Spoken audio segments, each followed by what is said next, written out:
The Gospel according to St. Mark. Chapter 7. Then came together unto him the Pharisees and certain of the scribes which came from Jerusalem. And when they saw some of his disciples eat bread with defiled, that is to say, with unwashen hands, they found fault. For the Pharisees and all the Jews, except they wash their hands oft, eat not, holding the tradition of the elders. And when they come from the market, except they wash, they eat not. And many other things there be which they have received to hold, as the washing of cups and pots, brazen vessels, and of tables. Then the Pharisees and scribes asked him, Why walk not thy disciples according to the tradition of the elders, but eat bread with unwashen hands? He answered and said unto them, Well hath Esaias prophesied of you hypocrites, as it is written, This people honoureth me with their lips, but their heart is far from me. Howbeit in vain do they worship me, teaching for doctrines the commandments of men. For laying aside the commandment of God, ye hold the tradition of men, as the washing of pots and cups, and many other such like things ye do. And he said unto them, Full well ye reject the commandment of God, that ye may keep your own tradition.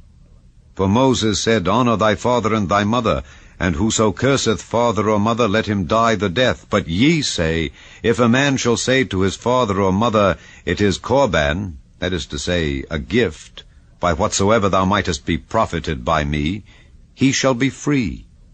And ye suffer him no more to do aught for his father or his mother, making the word of God of none effect through your tradition, which ye have delivered. And many such like things do ye. And when he had called all the people unto him, he said unto them, Hearken unto me every one of you, and understand. There is nothing from without a man that entering into him can defile him, but the things which come out of him, those are they that defile the man. If any man have ears to hear, let him hear. And when he was entered into the house from the people, his disciples asked him concerning the parable. And he saith unto them, Are ye so without understanding also? Do ye not perceive that whatsoever thing from without entereth into the man, it cannot defile him? Because it entereth not into his heart, but into the belly, and goeth out into the draught, purging all meats. And he said, That which cometh out of the man, that defileth the man.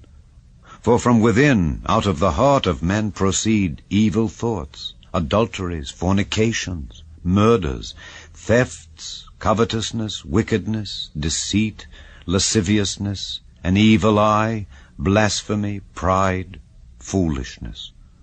All these evil things come from within, and defile the man. And from thence he arose, and went into the borders of Tyre and Zidon, and entered into an house, and would have no man know it.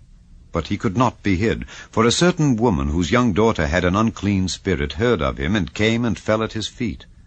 The woman was a Greek, a Syrophoenician by nation.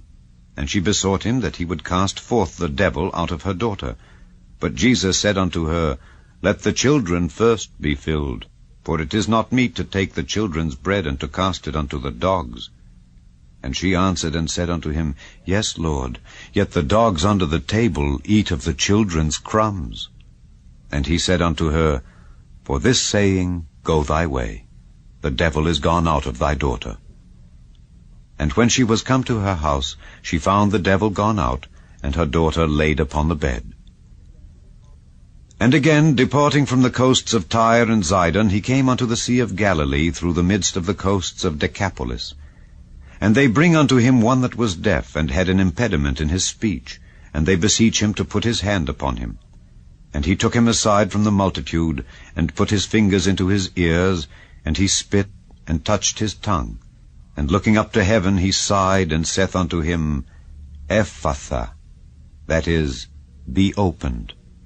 And straightway his ears were opened, and the string of his tongue was loosed, and he spake plain. And he charged them that they should tell no man. But the more he charged them, so much the more a great deal they published it, and were beyond measure astonished, saying, He hath done all things well. He maketh both the deaf to hear, and the dumb to speak.